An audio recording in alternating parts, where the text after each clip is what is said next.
Hello, New York, and hello, hockey fans all across the internet, and welcome to our Midsummer Update edition of 315 Hockey Live.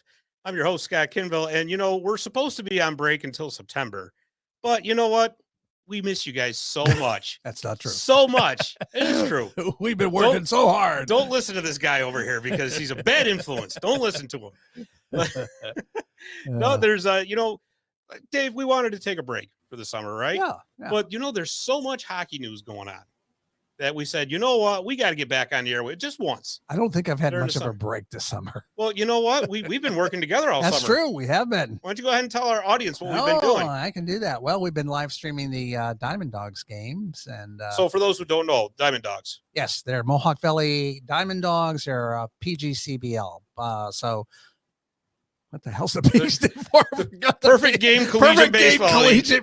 Good Lord. Good thing I'm working with you on this. I know. It's like, anyway, college baseball players from not only all over the United States, but also Canada. Yeah. We have some Canadian on the team. And anyway, we've been covering all their home games, streaming their home games. So we have been. Cameras, and you've been doing some play-by-play. Play-by-play and taking pictures. Which is, teaching you photography, getting you better out there. And you know what? I'm the Jedi.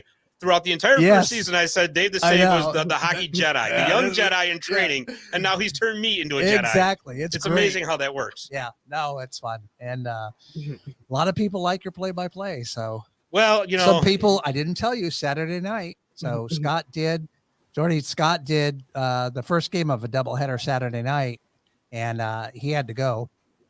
I think he, had to have. I was in trouble. He was in trouble, and so I tried to release him early so he wouldn't get spanked. Although I've heard he likes that, but anyway.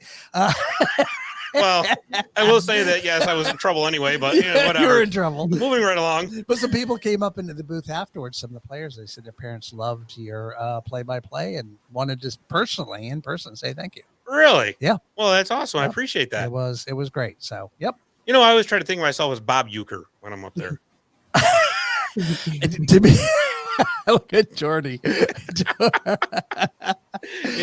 I can sometimes, Jordy, I can hear him. I have a headset on to talk to the kid. These are interns that we're training.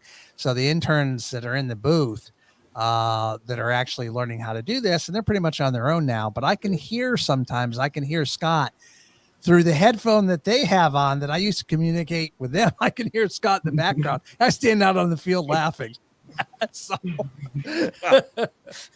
Well, I'm not going to go in the Hall of Fame for this, but if I can make you laugh, that's all that counts. You make everybody laugh. It's all that counts. But no, we got one more week and then the playoffs, right? This week and then so what happens? The last regular season game is Saturday, right? And then depending on their position, I think they're in third place right now. They're playing Saugerties tonight while we're live. And depending on where they end up, second or third will depend on what day they play, Sunday or Monday. Right. But in a single elimination. So yeah. And you know what? It's a weird spot for us because we're covering the Mohawk Valley Diamond Dogs, who are based down here in Little Falls. Yeah. But when in hockey season, we're covering Utica teams, and so the Dogs are always going against the Utica Blue Sox. So that's a great rivalry, and of course the Amsterdam. Amsterdam is like they're like just running away with the league. Yeah, they're running away. But you know what? Single elimination, anything can happen. Yeah, exactly. And and the Dogs have beaten them.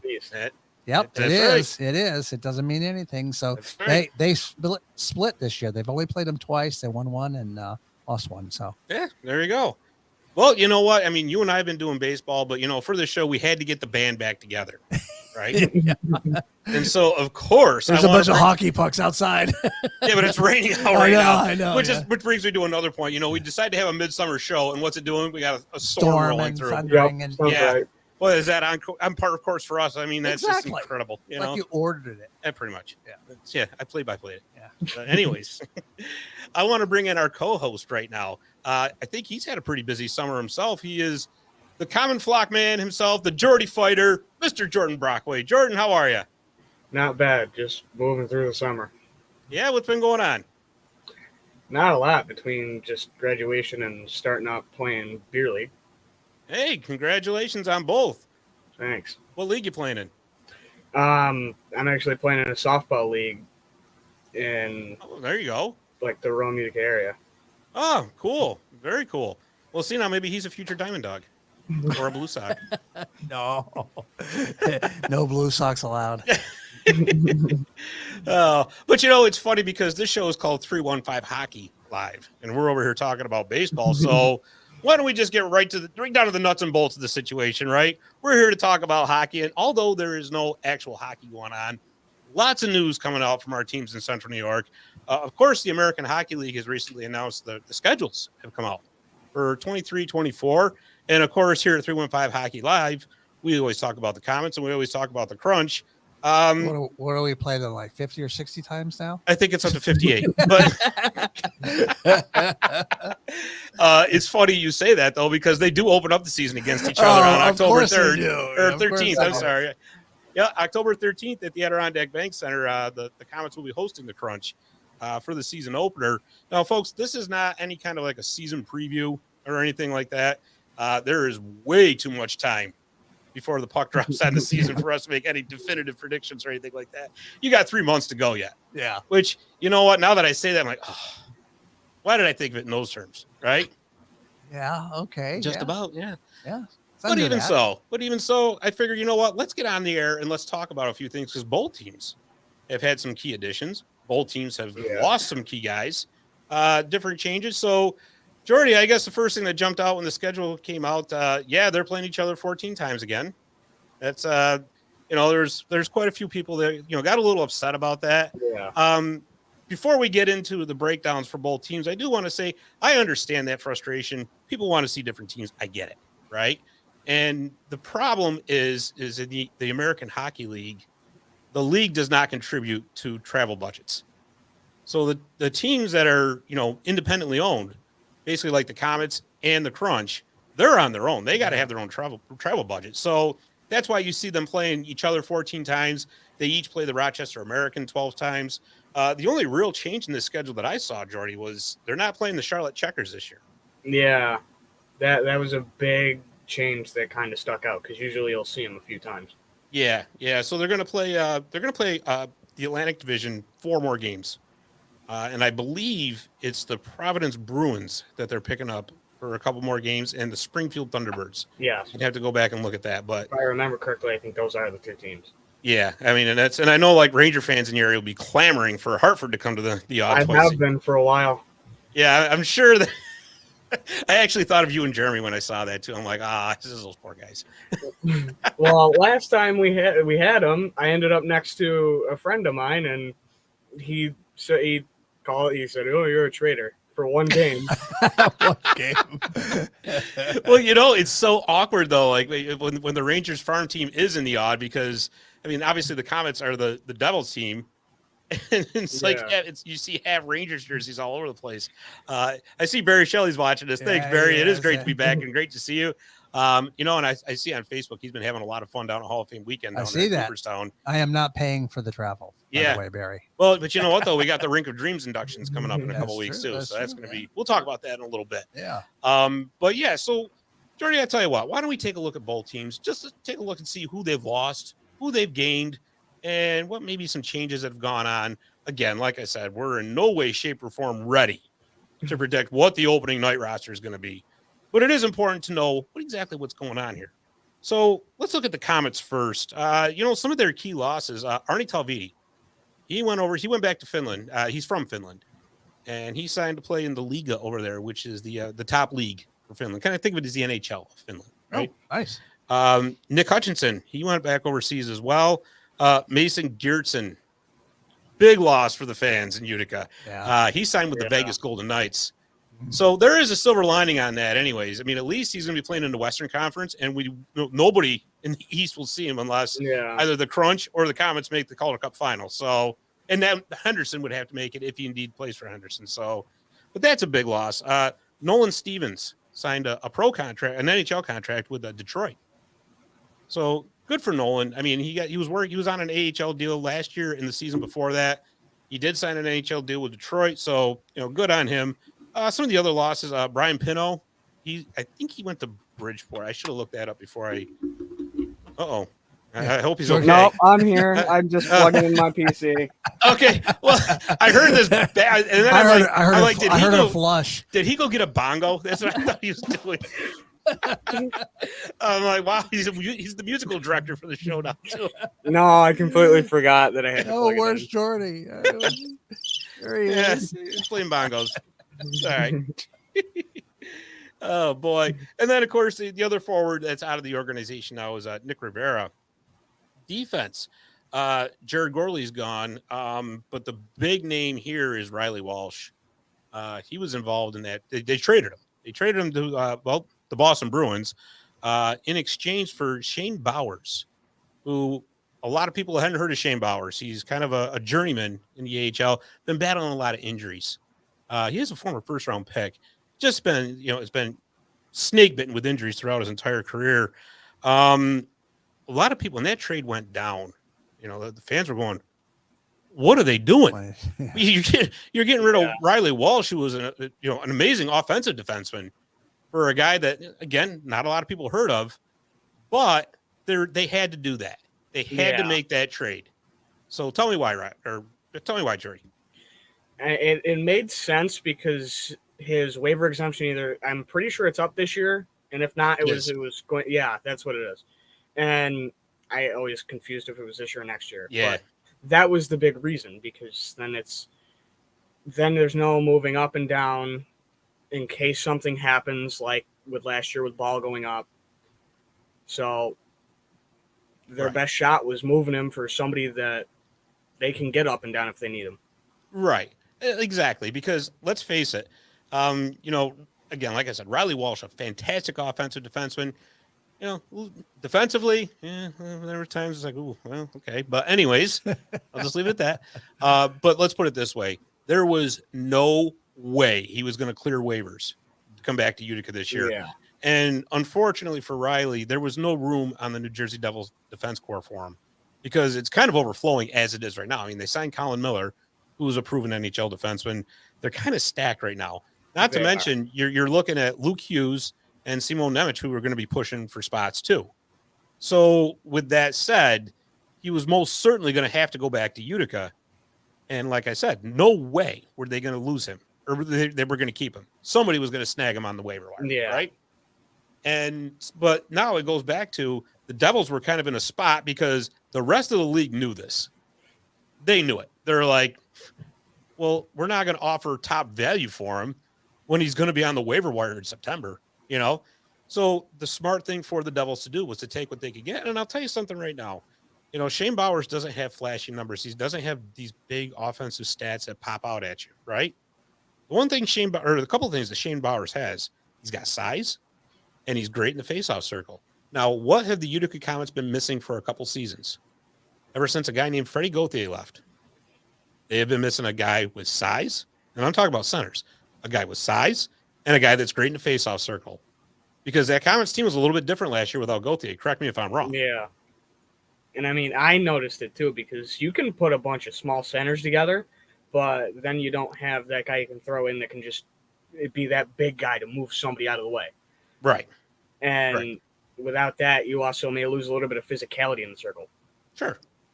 I mean, Gauthier wasn't a guy who was going to drop the gloves and all that, but he could certainly throw a hit. Yeah. And he was very hard to move off the puck. And that's huge when you're in a battle along the boards. You're trying to establish position in the zone. If you got a guy down there that's not going to get pushed off the puck, it's huge for you. Yeah, and especially with their forward core now, they could have used them last year. Yeah, they could have. They really could have. But yeah, I mean, we're going to see how it all works out. I mean, you never know. Boston might try to send Riley Walsh back down, and then they could lose him. Yeah. So it's really a crapshoot, because just because you go to a different team, it doesn't mean your waiver exemption starts all over again. That's not how it works, right? So, but yeah, I mean, it's like I said, that's going to be very difficult to replace those points off the blue line. But what I do think is going to happen, and again, this is just me running my mouth making a prediction here. I would imagine Luke Hughes is going to start the season in New Jersey, and I'm going to imagine that Nemec is going to come back down to Utica, because Tom Fitzgerald, their GM, has already said we don't want to rush him, let him develop, let him percolate. And with Riley Walsh gone, that gives him the chance now to step up into that number one defenseman role. And I certainly think he's got the tools to do it. But now the opportunity presents itself. And then he can develop. Exactly. Yeah. Exactly. Okay. So, I think this is going to be one of those in the long run blessing in disguise kind of deals. So cool. That's what I think, personally. But the other thing for the Comets, Nico Dawes is out until about Christmas. They're saying he had a hip injury, and I think we had talked about that a little bit last season. There was times where he looked like he was playing a little bit hurt. Yeah, turns out he was, and so he had to have hip surgery to get that hip taken care of. In the meantime, the Comets and the Devils in general have brought in a ton of goaltenders because we know all about the goaltending carousel that is the New Jersey Devils organization. They're constantly getting hit with injuries, right? Yeah. So they brought in Jeremy Brodeur, who is the son of Martin Brodeur. Probably he's going to be in ECHL with the Thunder, but they've got Tyler Brennan signed now too. He was a draft pick of there. I think it was 2019. I want to say they drafted him. Maybe a little bit, maybe 2020. Anyways, I know that they're probably going to want to get a look at him. He's a young goaltender. You need some playing time. And I think with Dawes out, it's going to be between him and Isaac Poulter, who is also signed to the organization. He's on an AHL deal because I'll tell you what, the numbers didn't show it, but Poulter played very well for them last year when they needed him. Mm-hmm. And on top of that, they now brought in Eric Shalgren. So he was the Toronto Marlies goaltender. He basically split his season between the Marlies and the Toronto Maple Leafs. And of course, he had some injury issues last year as well. Comets fans will unfortunately remember Shalgren from the playoffs because Shalgren slammed the door on them in the Calder Cup playoffs. So it's kind of one of those, if you can't beat them, join them kind of deals, Yeah. But anyways, he comes to the organization as well. But that whole organizational goaltending chart's in flux right now because everybody thought it was going to be Vitek Vanacek and Akira Schmid to start the season in New Jersey. Well, rumors are flying all over the place that the Devils are looking for another goaltender, namely either Connor Hellebuck or John Gibson. And Tom Fitzgerald, once again, was quoted as saying, Akira Schmid still has waiver exemption. Believe it or not, all those games he played at the NHL level last year, he's still got waiver exemption. So if they can swing for the fences and get a guy like a Gibson or a Hellebuck, it'll probably end up costing him Vanacek, I would say, but who knows? The hockey world is a crazy thing. Akira Schmid could actually end up back in New Jersey, in Utica, with maybe Shalgren going up to back up for a little bit. I don't know. I don't know how that's going to shake out because, like I said, this is not a prediction show. Yeah. Believe me. Come on. But it's an interesting situation. What do you think, Jordy? Yeah, it is definitely a carousel, and you're right with Brodeur probably being an AHL guy or not AHL, ECHL guy. That I expected seeing that and just looking at the base surface of what he's done, and then you add Brennan into the mix with Dawes hurt. Well, you already have Poulter. That creates a battle already, and then Shalgren, even bigger battle. You had Toronto fans calling to call Shalgren up because they weren't happy with the goaltending that they had from their NHL team. They argued he was arguably better than Wall. Right. And I don't blame him. So that could really shake up the room. Of course, there is one little nugget in all of this, too, is that Shalgren's going to have to clear waivers as well. So that pesky waiver wire.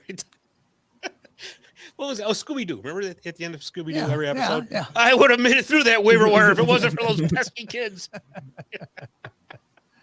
But the forward situation for the Devils and the Comets, that's a little bit in flux as well. The Devils, it seems, has made a concentrated effort to bring some more veterans in. I mean, they brought in Tomas Nosek, who I thought was a pretty good signing from them. And they also signed Chris Tierney. So Chris Tierney's claim to fame was he was a part of the Erik Karlsson trade between Ottawa and San Jose. And now he's found his way into the New Jersey organization.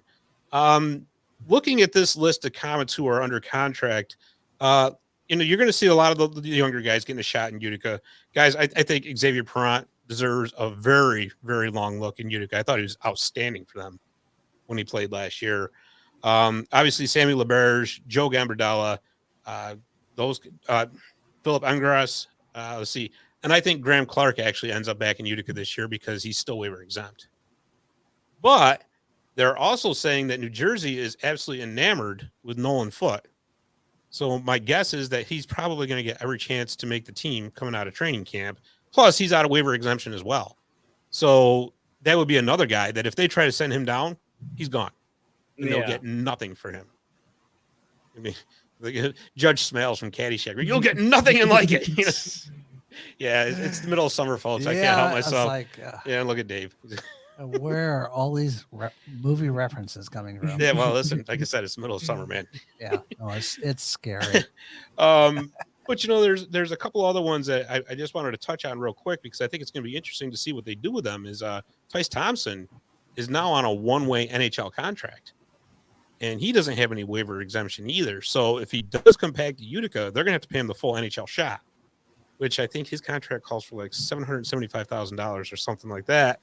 And then, of course, the answer to everyone's question, what are they going to do with Alexander Holtz? That's going to be an interesting one, too, because right now it looks like the New Jersey top six is pretty well established. Mm-hmm. And let's face it, Holtz is a top six kind of guy. So he does have waiver exemption left. Do you put him back in Utica and hope that this will be the season that he really breaks through and they can't keep him out of the lineup in New Jersey? Or I don't know. I'm not going to sit here and start rumors. Why not? I'm not that guy, right? But it's going to be very interesting to see what happens. Other than Shane Bowers, who we talked about earlier, you're probably going to be seeing Chase Stillman in Utica this year. So he just the Ontario Hockey League. He was a first-round pick of the Devils as well. Kind of a physical kid who's got a scoring touch, young kid, got a little bit of speed. And I think he's going to bring a little bit of snarl to the team. Okay, he kind of reminds me a little bit of like a Brian Helleman, right? So we got that going there, and I don't think you're going to see Tierney or Nosek back in Utica again. I'm kind of just spitballing here, but it's going to be quite interesting to see how it shakes out. They also signed Justin Dowling, and let's see, Chris Cool. That's how you say it. They're on 2A NHL deals. Probably will end up in Utica. So the Comets lineup is actually going to be maxed out on veterans because don't forget the AHL has that veteran rule. Yeah. Right. And for those who forgot it, I'm going to read it off right now because I wrote it all down. Look at me. I'm doing homework in the summer. This isn't right. But the AHL veteran rule states that of the 18 skaters, not counting 2 goaltenders, that a team may dress for a game, at least 13 must be qualified as development players. Of those 13, 12 must have played in 260 or fewer professional games. Now, professional games are defined as AHL, NHL, or European elite leagues, which are their top professional leagues. And 1 must have played in 320 or fewer professional games. So all calculations for development status are based on regular season totals as of the start of the season. So basically you have to have 13 prospects in your lineup at all times. So that's, but that's why the point of the AHL is to develop their players. So for the NHL. So that's why they do that. And just looking at this real quick, a couple of notable free agents that are probably not coming back to the Comets. Jace Hallrick, who actually played pretty well for them in the playoffs. Sebastian Vidmar, who spent a lot of time in Adirondack. Jeremy Grollo did not get offered a contract, and I thought he was pretty solid. Yeah. He's not going to wow you with offensive numbers, but, I mean, he was at the top of the team in plus-minus for most of the season. So, but, there's only so much room to go around, too. Yeah, and that's a strong decor in Utica. It is. It's a veteran decor, which because you've got Robbie Russo there, Tyler Wotherspoon. He'll have to clear waivers, but he's cleared the past couple of seasons to make it back. Mike Vukovic is still there. Remember he went out he had a surgery on his finger, I think it was something like that. And again, like I said, I think you're going to see Simone Nemec, Tobias Delan, who played that one playoff game there for the Comets. they're very high on him, I guess, and they want to see him get some playing time. So it's going to be a battle. And one to watch out for is they signed Colin Felix, who is a sizable defenseman. He's a kid who's going to clear the front of the net out for you. He played in the ECHL last year for the Reading Royals. He signed an AHL contract with the Comets, so expect him to compete for a spot as well. Yeah, and putting that together, that's a strong core that can do a little bit of everything. It doesn't seem at the moment very overloaded in one thing or another. Right, exactly. But yeah, so like I said, this is why, this is what we wanted to do. We just wanted to make everybody aware of what was going on. And by the way, to pay attention to 315hockey.com every day for updates. Cheap plug, cheap, shameless plug. But you do put a lot of stuff up there. We do. You're right. Yeah. We try to be the go-to source for Central New York hockey information. We do the best we can. Yeah. And speaking of Central New York hockey, why don't we go and take a look at the Comets' biggest rival, the Syracuse Crunch, who are celebrating their 30th anniversary this season. It's hard to believe they've been around this long. Yeah, seeing that, I looked at it and I go, it's been 30 years. Yeah. Doesn't feel like it. It doesn't. There you go. You can find us on Twitter or X, whatever they call it now. I see a lot of people. A lot of people are really upset about that for some reason. I don't know why.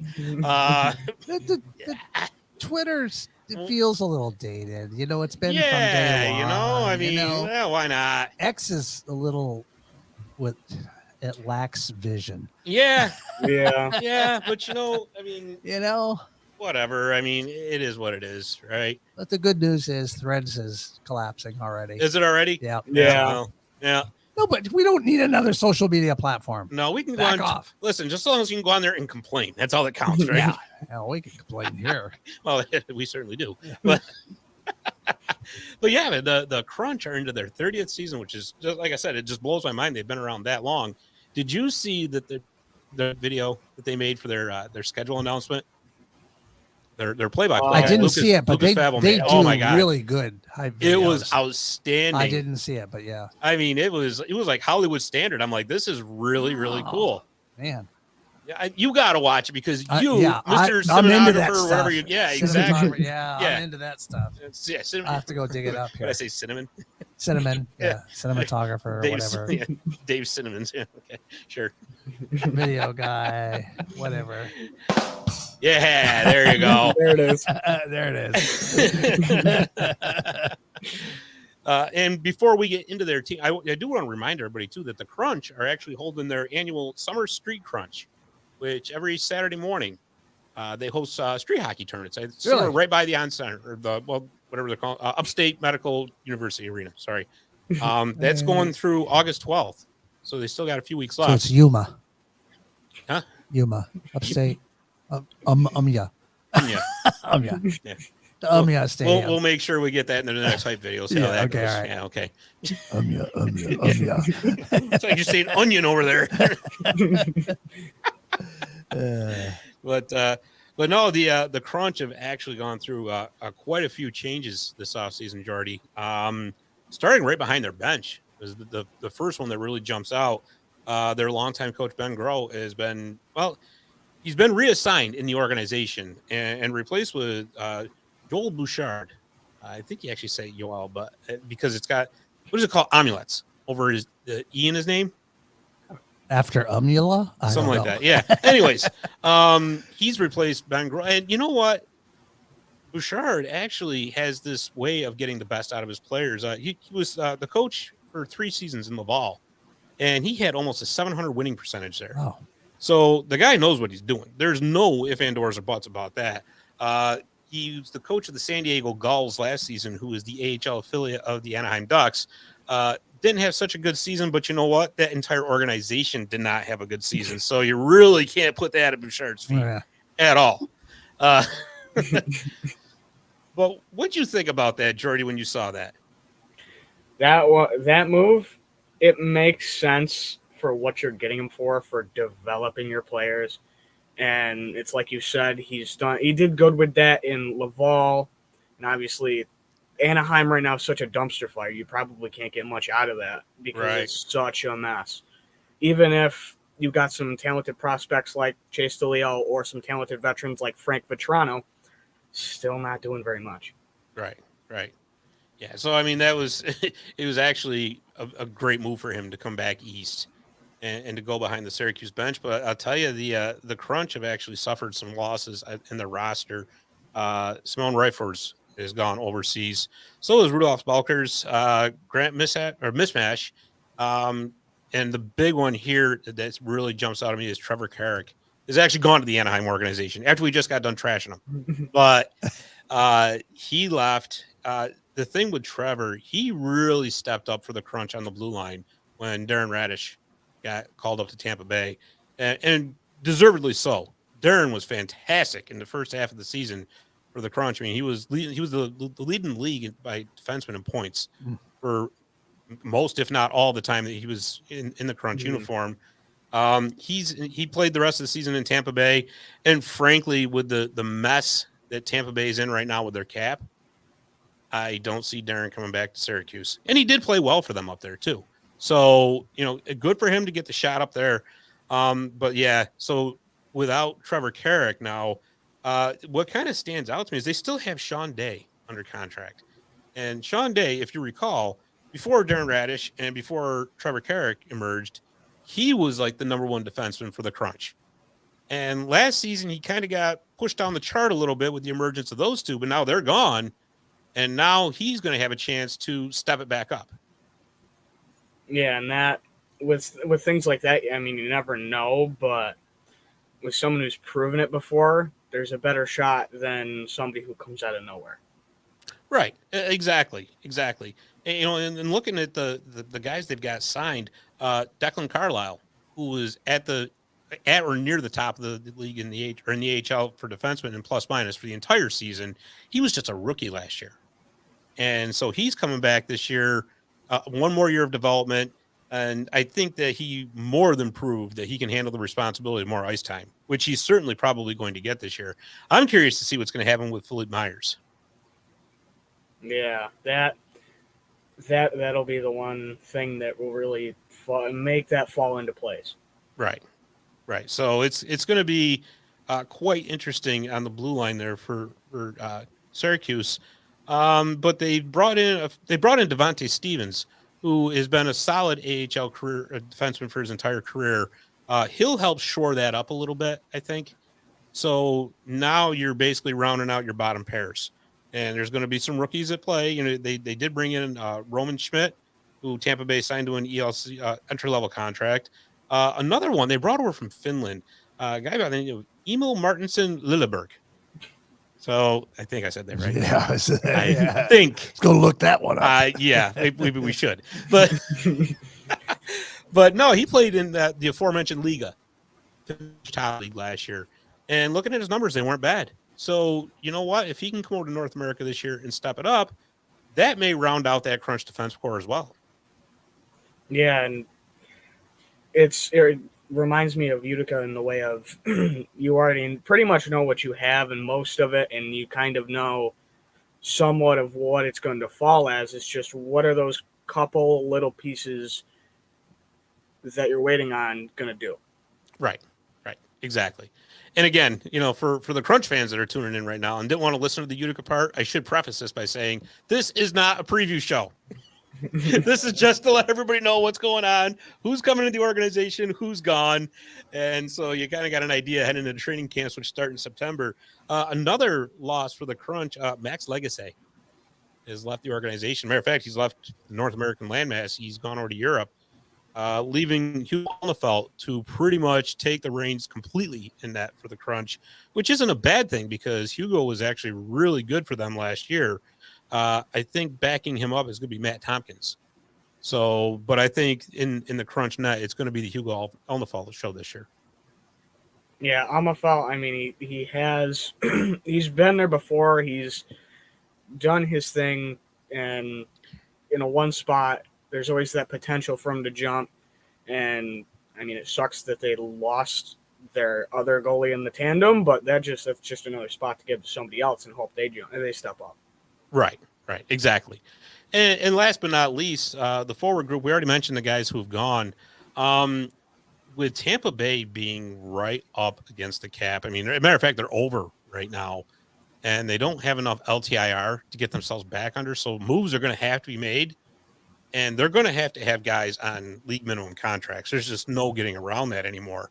And so right now, Cap Friendly actually has Alex Bure-Boulay and Logan Brown with the Tampa Bay Lightning. That obviously can all change come training camp.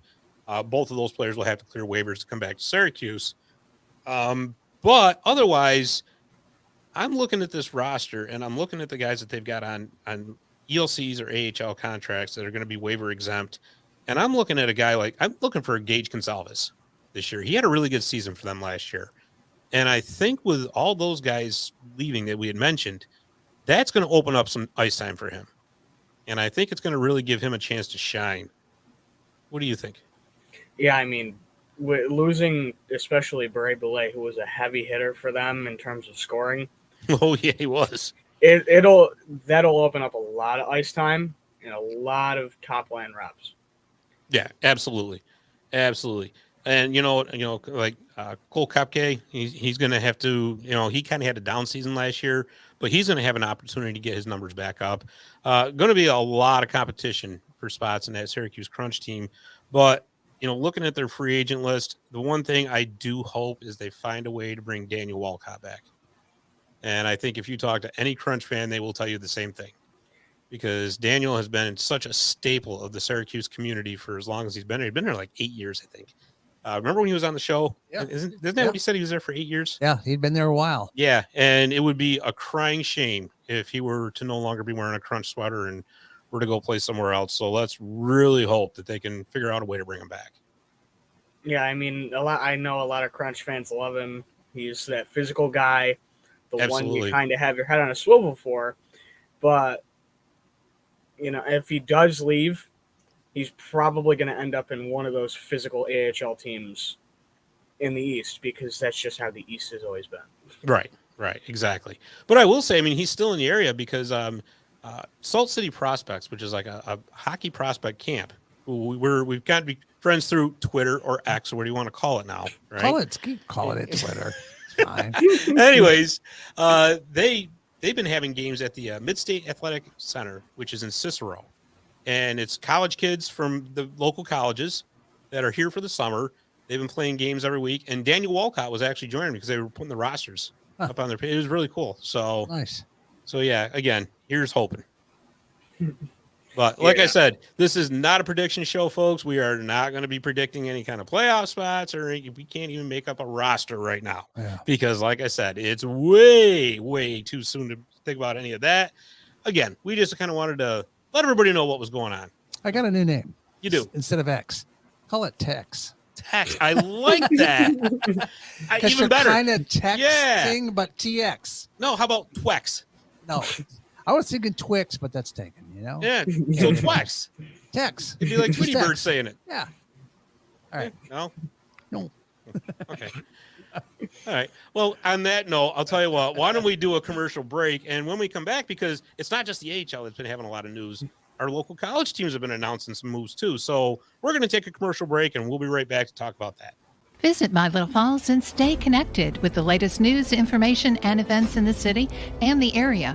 Our mission is to generate interest in the community and connect residents in a more meaningful way by facilitating deeper conversations about how these stories will shape the future of the Mohawk Valley. Join thousands of weekly visitors who stay up to date with feature stories, interviews, videos, our event calendar, and print publication, the Mohawk Valley Express.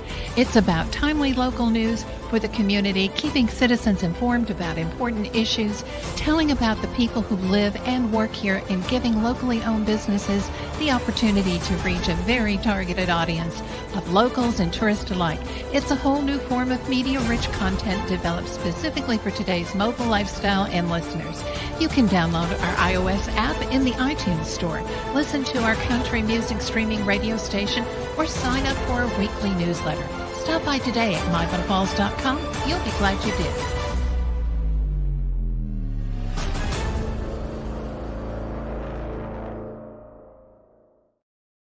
And we're back, and I just, you know what? It just reminded me I how know how pumped much up you- that, Yep. now I'm Yeah. ready to run through a brick wall. I knew you were going to say that. You know, the rain even stopped after you I played know. that commercial. It did. It's Scared incredible. it away. You had all the lightning in the screen. That's why. Yeah, I did. Jeez.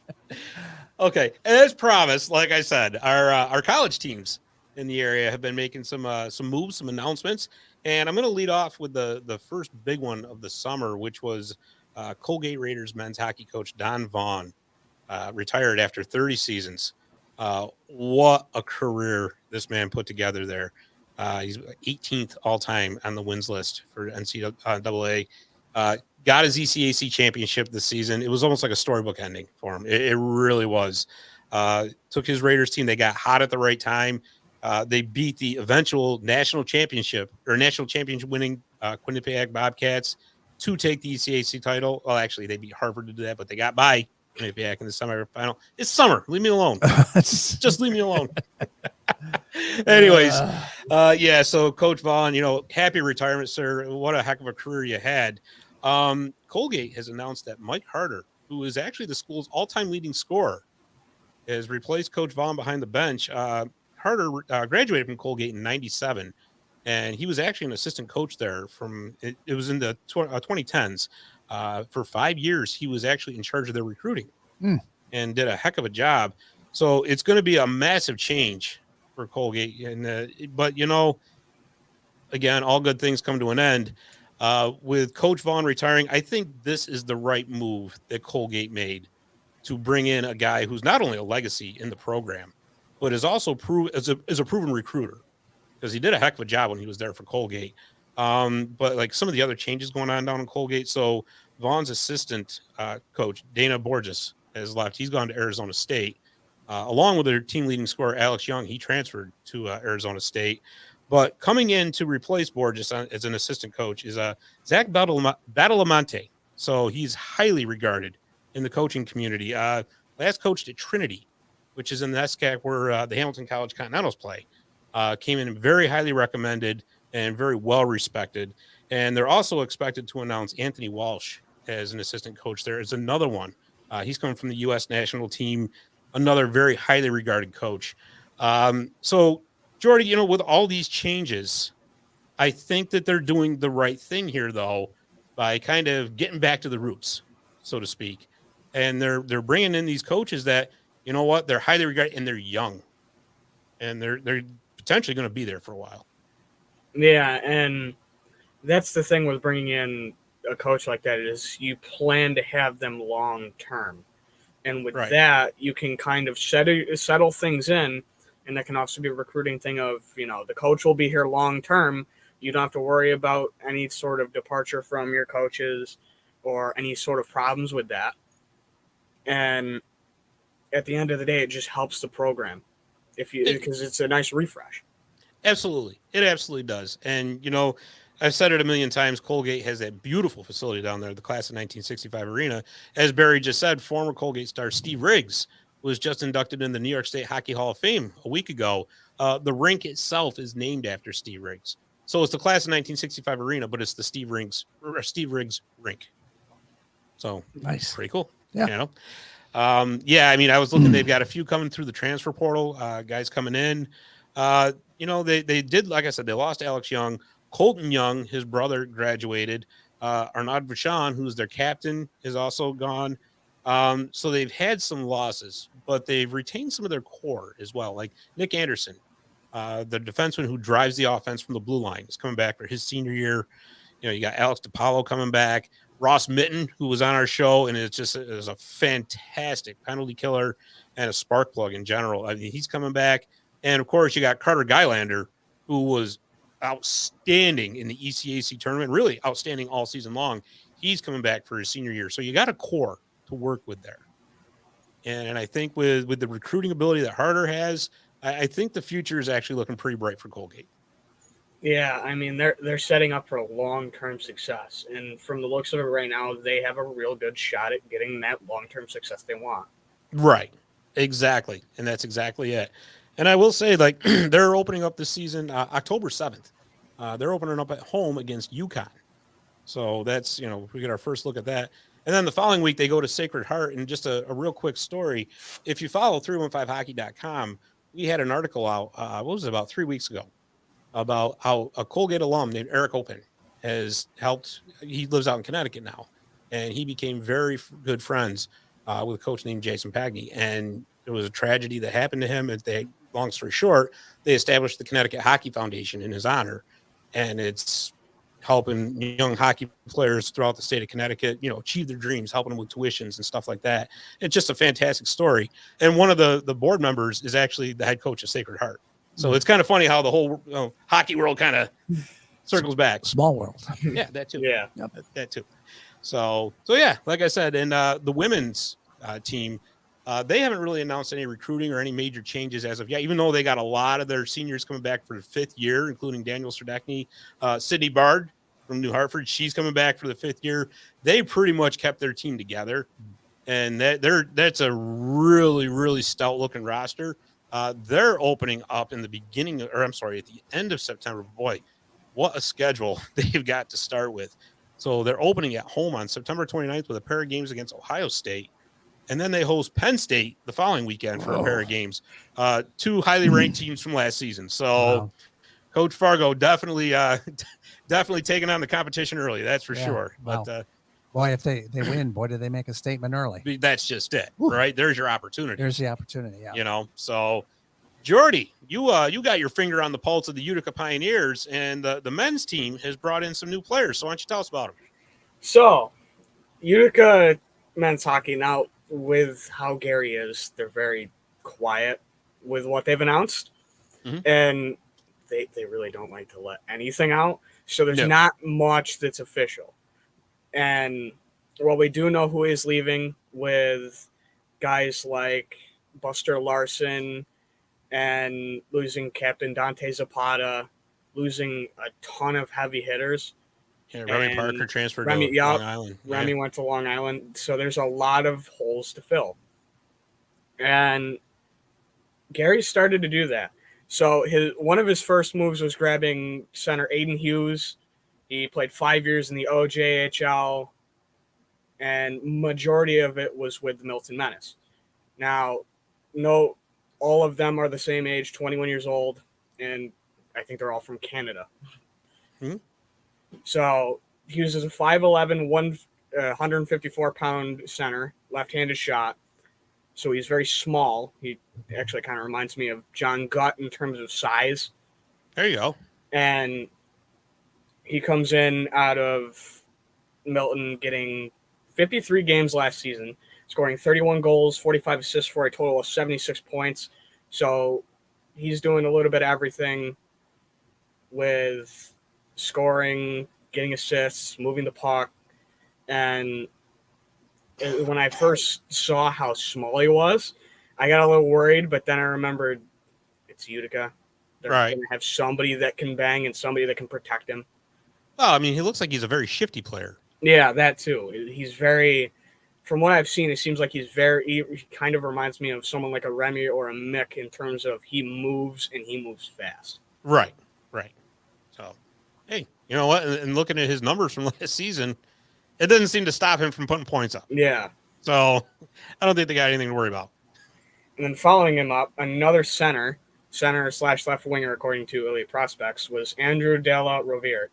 Played 3 years in the OJHL, all of them with the Georgetown Raiders. He was the captain for his final season with the Raiders, and he comes in at 6 foot 174. So another smaller, even though he's a little bit bigger than Hughes, another smaller center.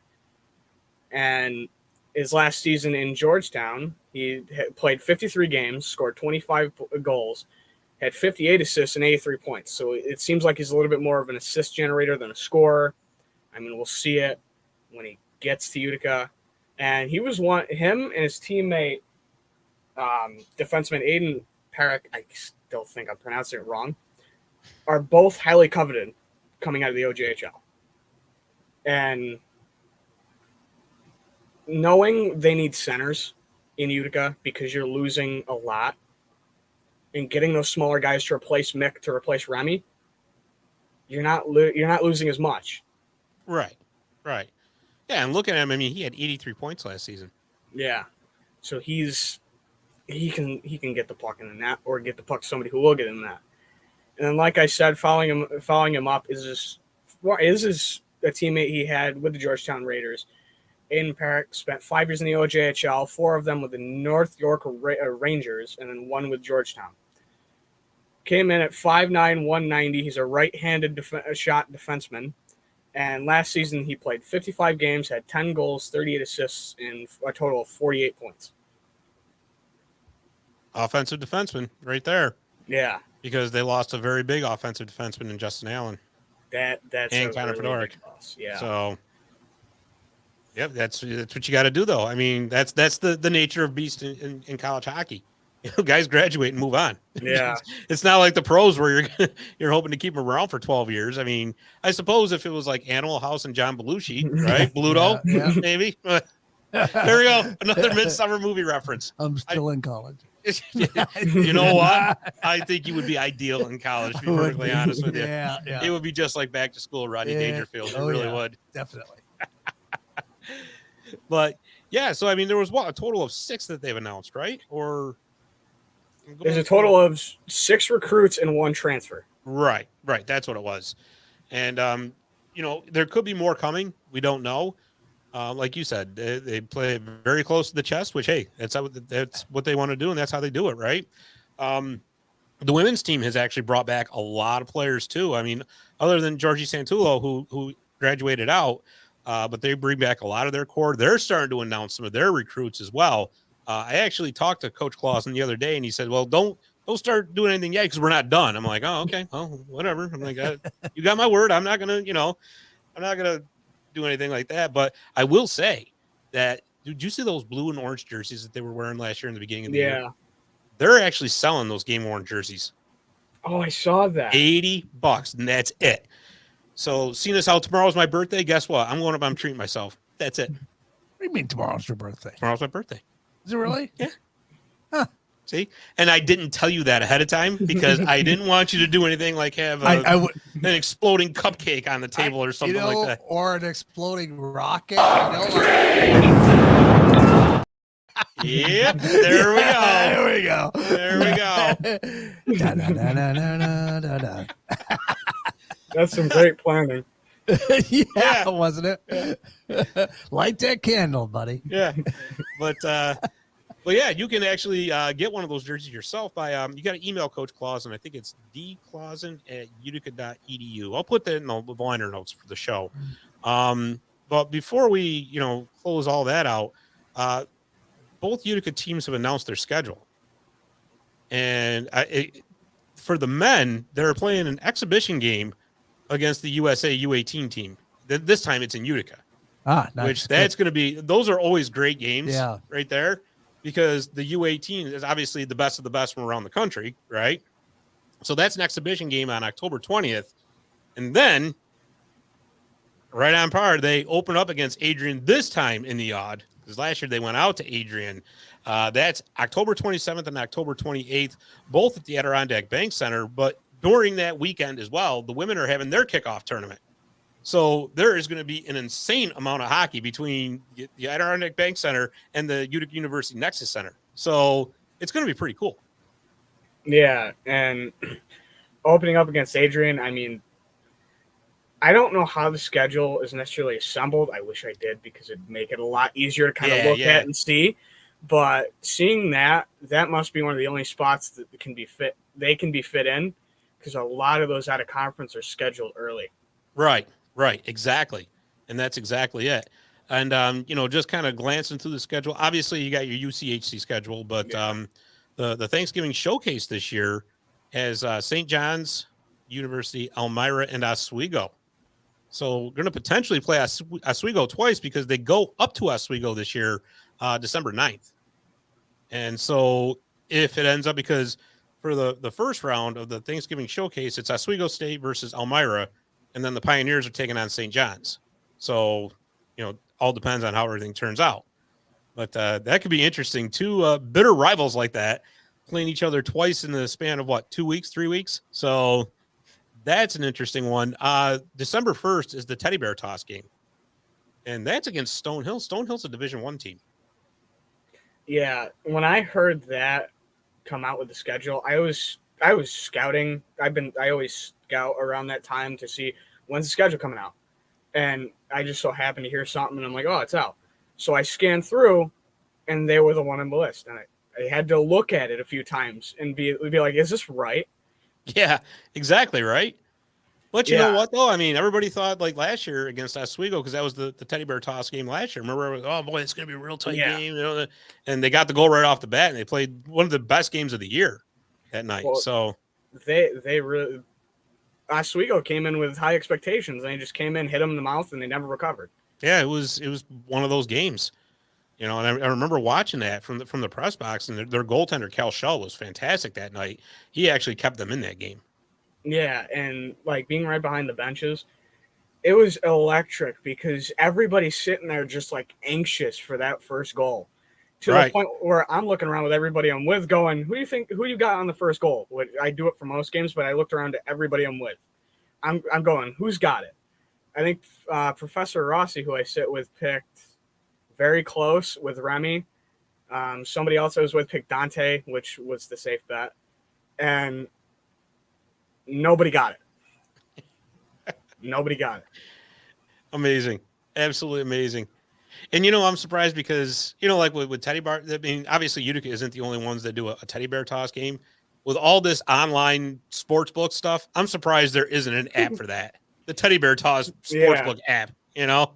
Ooh. Who's going to get it? Yeah. Plus 1,200. Yeah.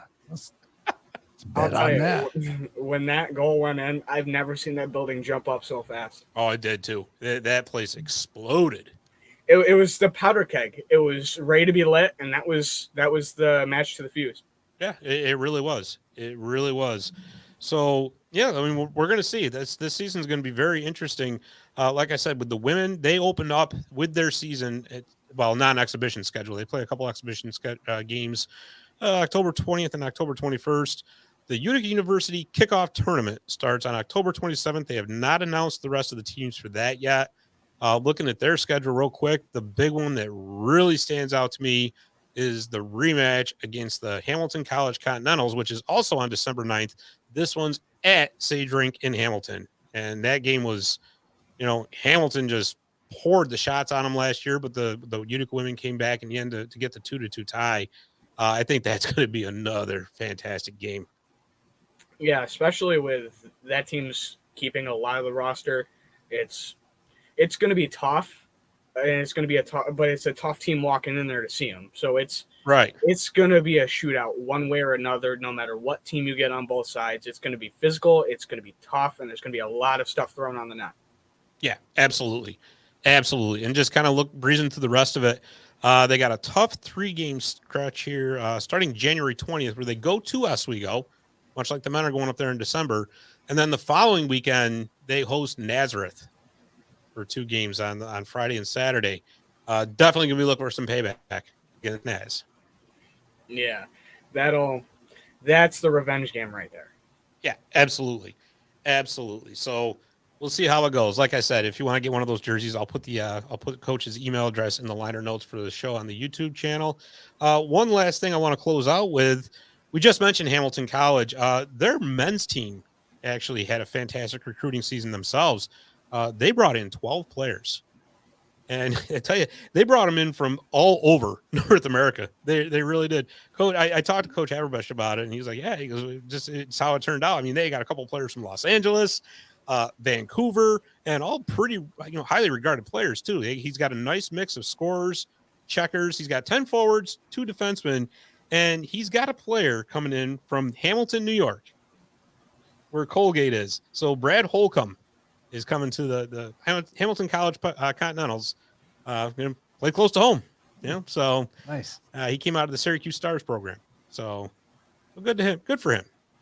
Maybe they'll get the local fans that are packing Sage Rink when he's there. But yeah, Hamilton also lost like 8 seniors as well. But I tell you, that's another program that's on the upswing. I really believe that. But it's a shame. Nick Hawkins graduated. He's not going to be there anymore. Our man, the Hawk Shell. He was on in the beginning of last season. He was just awesome. Absolutely awesome. I'm going to miss him. But anyways, I think that's about it. Jordy, you got anything else? No, I got everything out that I had in my notes. Oh, there you see that. Look at that. Yeah, he's You know? skilled. Yeah, that's what we call it. Yeah. Exactly.